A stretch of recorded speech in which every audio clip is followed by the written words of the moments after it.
Assalamualaikum warahmatullahi wabarakatuh. Salam sejahtera bagi kita semua yang saya hormati Bapak dan Ibu dosen, serta rekan-rekan mahasiswa yang saya banggakan. Pada kesempatan kali ini, saya Gasela Maharani dengan NIM 22501911125 akan memaparkan materi TSP Modul 2 dengan topik formulasi dan evaluasi sediaan farmasi. Materi ini akan membahas tentang bagaimana proses evaluasi fisik dilakukan terhadap berbagai bentuk sediaan farmasi seperti tablet, sirup, dan suspensi, serta pemahaman mengenai alat-alat yang digunakan dalam proses evaluasi mutu tersebut. Melalui presentasi ini diharapkan kita dapat memahami parameter-parameter penting dalam evaluasi sediaan obat, bagaimana cara pengujiannya, serta tujuan farmasetik di balik setiap uji yang dilakukan. Karena dalam dunia farmasi, mutu obat bukan hanya soal kandungan zat aktif, tetapi juga tentang bagaimana sediaan tersebut stabil, aman, dan efektif ketika digunakan oleh pasien. Kita mulai dari evaluasi fisik tablet. Yang pertama adalah uji organoleptis. Uji ini merupakan pengamatan awal terhadap karakteristik fisik tablet seperti bentuk, warna, bau, dan rasa. Meskipun terlihat sederhana, uji ini penting untuk memastikan bahwa penampilan obat menarik, seragam, dan tidak menunjukkan tanda-tanda kerusakan fisik seperti retak, perubahan warna, atau bau yang tidak normal selama proses penyimpanan. Tujuan utama dari uji ini adalah menjaga kualitas estetika dan menyampaikan kepada pasien tablet yang menarik, tidak berbau, aneh, dan tidak berubah warna akan lebih mudah diterima pasien sehingga meningkatkan kepatuhan penggunaan obat. Selain itu, perubahan fisik seperti bau tengik atau warna yang memudar bisa menjadi indikator awal dari degradasi bahan aktif atau ketidakstabilan kimia. Dengan demikian, uji organoleptis bukan sekedar pemeriksaan visual, tetapi juga langkah awal dalam pengendalian mutu yang berperan penting menjaga stabilitas sediaan selama masa simpan. Uji kedua adalah keseragaman ukuran dan bentuk tablet. Dalam pembuatan tablet, keseragaman ini hanya penting karena perbedaan ukuran dapat mempengaruhi dosis dan waktu hancur. Tablet pengujian dilakukan dengan menggunakan jangka sorong atau mikrometer untuk mengukur diameter dan ketebalan tablet. Kriteria penerimaan berdasarkan Farmakope Indonesia adalah bahwa diameter tablet tidak boleh lebih dari 3 kali tebalnya dan tidak boleh kurang dari 1/3 tebal tablet. Jika tablet terlalu tebal, proses hancur bisa lebih lama. Sebaliknya, tablet yang terlalu tipis bisa mudah pecah selama penanganan. Dengan keseragaman ukuran dan bentuk, maka distribusi zat aktif di setiap tablet menjadi konsisten. Hal ini berkontribusi langsung terhadap keseragaman efek terapeutik yang diterima pasien. Kesimpulannya, dari uji ini bertujuan untuk menjamin konsistensi dosis dan kestabilan fisik tablet dari batch pertama hingga batch terakhir. Selanjutnya, kita masuk ke uji keseragaman bobot dan uji kekerasan tablet. Pada uji keseragaman bobot, biasanya diambil 20 tablet secara acak, kemudian ditimbang satu persatu. Kriteria penerimaannya adalah tidak boleh ada 2 tablet yang menyimpang lebih dari 5% dari bobot rata-rata dan tidak boleh ada 1 tablet pun yang menyimpang lebih dari 10%. Uji ini memastikan bahwa setiap tablet mengandung jumlah zat aktif yang relatif sama, karena perbedaan bobot dapat menunjukkan distribusi zat aktif yang tidak homogen. Berikutnya dilakukan uji kekerasan tablet menggunakan alat Hartrud's tester. Uji ini bertujuan untuk menilai seberapa besar tekanan mekanik yang dapat ditahan tablet sebelum pecah. Nah, kekerasan tablet umumnya berada pada kisaran 7-10 kg per cm, sementara tablet kecil-kecil berkisar antara 4,4-6. Tablet yang terlalu keras dapat memperlambat waktu hancur, sementara tablet yang terlalu lunak mudah rusak selama pengemasan atau distribusi. Oleh karena itu, nilai kekerasan harus diatur agar tablet tetap kuat secara mekanik. namun tetap mudah hancur di dalam tubuh. Setelah kekerasan, uji berikutnya adalah kerapuhan atau friabilitas. Pengujian dilakukan dengan friabilator pada kecepatan 25 rpm selama 4 menit. Tablet ditimbang sebelum dan sesudah pengujian, lalu dihitung persentasi kehilangan bobotnya. Tablet dinyatakan memenuhi syarat apabila kehilangan bobot tidak lebih dari 1%.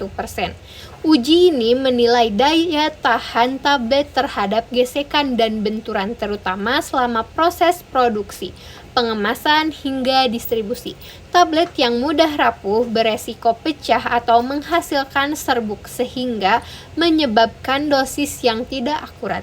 Selanjutnya dilakukan uji waktu hancur atau disintegrasi tes. Tablet dimasukkan ke alat disintegrator berisi air bersuhu 37 derajat Celcius. Tujuannya adalah mengukur waktu yang dibutuhkan tablet untuk hancur sempurna di dalam medium air.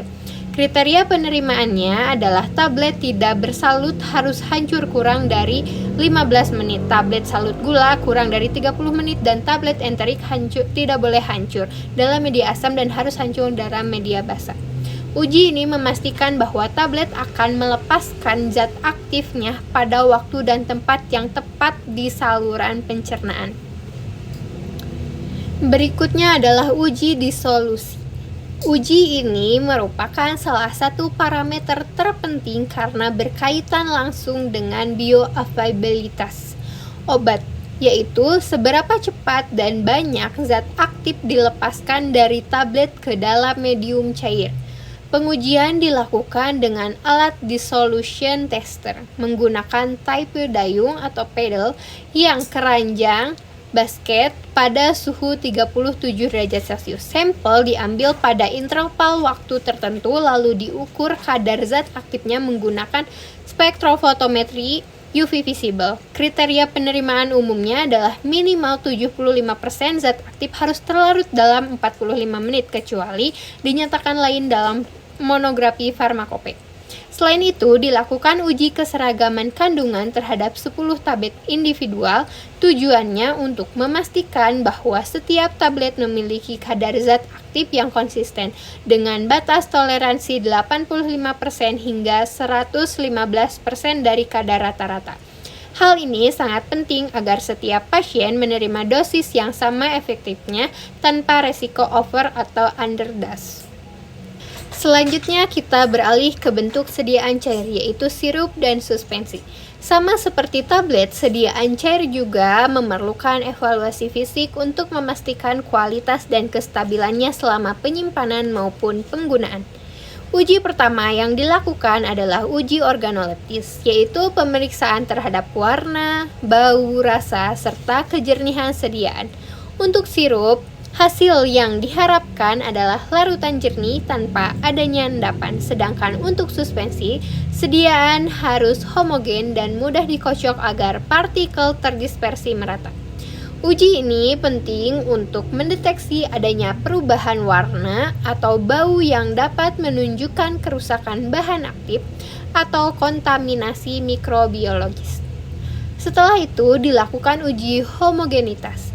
Homogenitas menilai apakah partikel dalam suspensi terdispersi secara merata tanpa adanya penggumpalan atau pemisahan fase. Sediaan yang tidak homogen dapat menyebabkan ketidakteraturan dosis, karena sebagian besar zat aktif bisa mengendap di dasar wadah. Dengan demikian, uji organoleptis dan homogenitas menjadi tahap awal yang penting dalam menjamin kualitas visual dan keseragaman dosis. Tahapan selanjutnya dalam evaluasi sediaan cair adalah uji derajat flokulasi, uji resistibilitas, dan uji reologi atau viskositas. Uji derajat flokulasi digunakan untuk menilai kecepatan partikel dalam suspensi mengendap. Suspensi yang baik adalah suspensi yang membentuk endapan secara perlahan dan mudah dihomogenkan kembali. Jika endapan terbentuk terlalu cepat, maka dapat menyebabkan pemisahan fase permanen dan menurunkan kualitas sediaan. Kemudian ada uji reversibilitas, yaitu mengamati kemampuan endapan untuk terdispersi kembali setelah penyimpanan. Jika endapan sulit terlalu kembali meski telah dikocok, hal ini menunjukkan ketidakstabilan suspensi yang dapat berpengaruh terhadap efektivitas dosis. Sedangkan uji reologi atau viskositas dilakukan menggunakan viskometer untuk mengukur tingkat kekentalan sediaan. Viskositas yang ideal adalah cukup tinggi untuk menjaga stabilitas namun tidak terlalu kental, sehingga masih mudah dituang dengan viskositas yang tepat. Sediaan akan stabil dan nyaman digunakan oleh pasien. Berikutnya, evaluasi dilanjutkan dengan beberapa uji tambahan yang juga sangat penting. Pertama adalah uji ukuran partikel yang dapat dilakukan dengan mikroskop atau particle size analyzer. Untuk partikel halus, beragam, dan tidak terlalu besar agar tidak mudah menguap, mengendap, dan tetap stabil selama penyimpanan. Kemudian dilakukan uji pH dan densitas. Nilai pH yang ideal harus sesuai dengan stabilitas bahan aktif dan kenyamanan pasien. Sebagai contoh, untuk sirup pH biasanya berada pada kisaran 4 hingga 7, sedangkan densitasnya sekitar 1,2 gram per mililiter. Jika pH terlalu ekstrim, zat aktif bisa terdegradasi atau menyebabkan iritasi pada pengguna. Selain itu, ada pula uji volume isi dan waktu alir. Uji volume isi memastikan bahwa isi kemasan sesuai dengan label yang tertera. Sedangkan uji waktu alir menilai kemudahan cairan untuk dituangkan.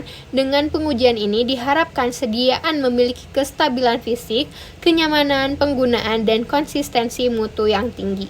Selanjutnya kita masuk pada bagian yang menjelaskan alat-alat atau instrumen yang digunakan dalam evaluasi mutu sediaan farmasi.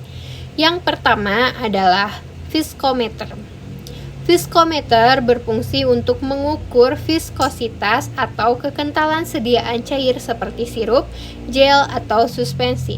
Prinsip kerjanya adalah mengukur gaya geser yang diperlukan untuk menggerakkan fluida. Pada viskometer tipe Brockfield, rotor atau spindle diputar di dalam cairan. Kemudian, hambatan terhadap putaran ini dihitung sebagai viskositas dengan satuan centipoise atau cp. Viskositas yang tepat menjamin stabilitas fisik dan kenyamanan penggunaan sediaan. Alat berikutnya adalah variabilator yang digunakan untuk menilai daya tahan tablet terhadap gesekan dan benturan mekanik selama proses produksi dan distribusi. Prinsip kerjanya adalah memutar sejumlah tablet, biasanya 10 gram, di dalam drum, berputar pada kecepatan tetap 25 rpm selama 4 menit. Kemudian tablet ditimbang kembali. Jika kehilangan bobot tidak lebih dari 1%, maka tablet memenuhi syarat kerapuhan. Selanjutnya adalah dissolution tester dan hardness tester. Dissolution tester digunakan untuk mengukur kecepatan dan jumlah zat aktif yang terlarut dari sediaan padat seperti tablet atau kapsul. Prinsip kerjanya yaitu sediaan dimasukkan ke dalam wadah berisi medium dissolution pada suhu 37 derajat Celcius, lalu medium tersebut diaduk menggunakan pedal atau keranjang. Sampel diambil pada waktu tertentu untuk dianalisis menggunakan spektrofotometri UV visible. Uji ini sangat penting karena menggambarkan bioavailabilitas obat. Semakin cepat zat aktif terlarut, semakin cepat pula efek terapeutiknya yang dicapai. Kemudian, hardness tester digunakan untuk menentukan kekerasan atau kekompakan tablet. Tablet ditempatkan di antara dua pelat penekan lalu diberikan tekanan hingga tablet pecah.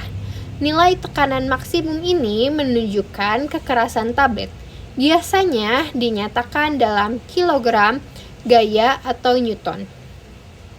Uji ini memastikan tablet tidak mudah rusak namun tetap dapat hancur pada waktu yang diinginkan di saluran pencernaan.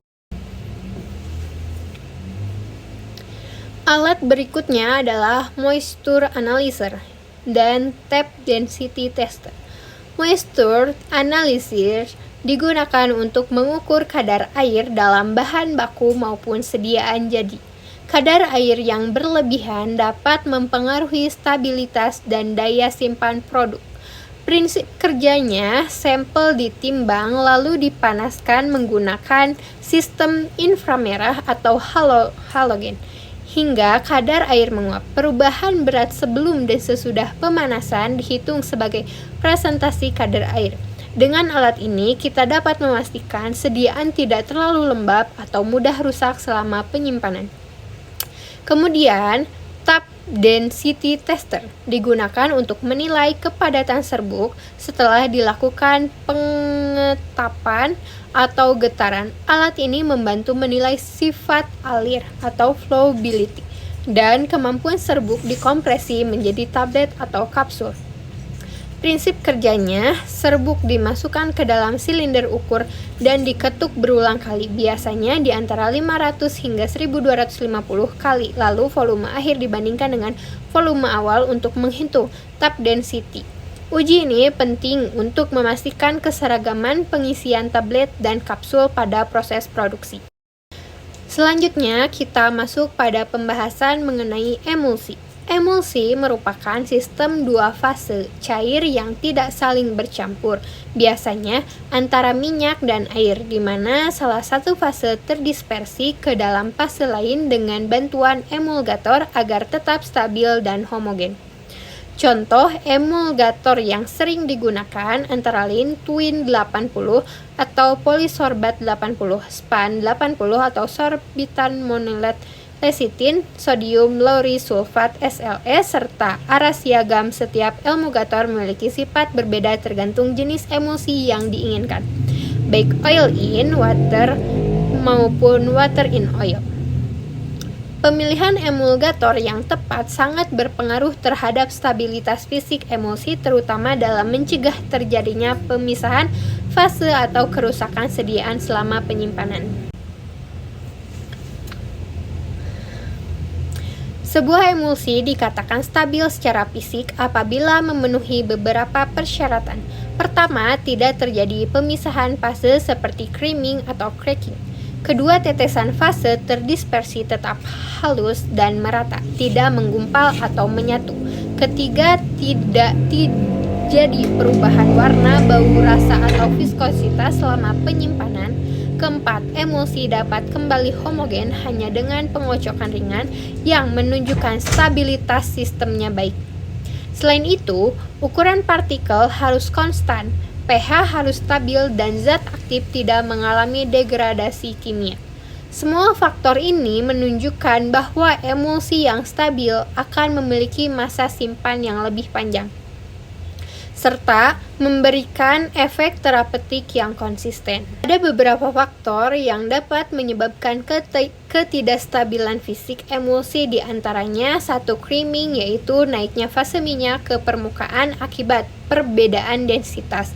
Biasanya bersifat reversible dan bisa diatasi dengan pengocokan. Yang kedua, cracking atau breaking, yaitu pemisahan permanen antara fase minyak dan air akibat ketidaksesuaian jenis atau jumlah emulgator serta perubahan suhu atau pH ekstrim. Yang ketiga, sedimentasi, yaitu pengendapan partikel fase padat di dasar wadah.